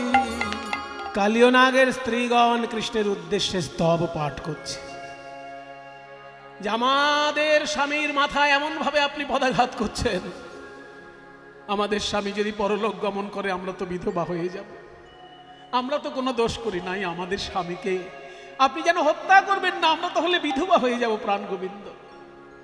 তাই সব নাগপত্নীগণ গোবিন্দের উদ্দেশ্যে প্রার্থনা করছে। সবাই একটু হাত জোড় করুন, আমরাও একটু গোবিন্দের উদ্দেশ্যে স্তব পাঠ করে নিই। ওম কৃষ্ণায় বাসুদেবায় হরে পরমাত্মনে প্রণত ক্লেশনাশায় গোবিন্দায় নমো নমঃ। ईश्वर परम कृष्ण सच्चिदानंद विग्रह अनादिरादि गोविंद सर्व कारण कारणम दीपार्जिरेव हि दशान्तरमभ्युपेत्य दीपायते विवृति हेतु समान धर्मा यस्तादृगेव च हि विश्रुतया विभाति गोविन्दमादि पुरुषं तमहं भजामि। बरहापीडं नटवरवपुः कर्णयो कर्णिकारम् बिभ्रद्वासकनककपीशं वैजयन्तीं च मालां रन्ध्रान् वेणोरधरसुधया पूरयन् गोपवृन्दैः वृन्दारण्यं सपदरमणं प्राविशद्गीतकीर्तिः श्यामं हिरण्यपरिधिं वनमाल्यबरहत् धातुप्रवालनटवेशमनुव्रतांशे विन्यस्तहस्तमितरेण धुरानमविजम् कर्णोद्बलालकपोलमुखाब्जहासं नमो ब्रह्मण्यदेवाय गोब्राह्मणहिताय च जगद्धिताय कृष्णाय गोविन्दाय नमो नमः। जगद्धिताय कृष्णाय गोविन्दाय नमो नमः। जगद्धिताय कृष्णाय गोविन्दाय नमो नमः।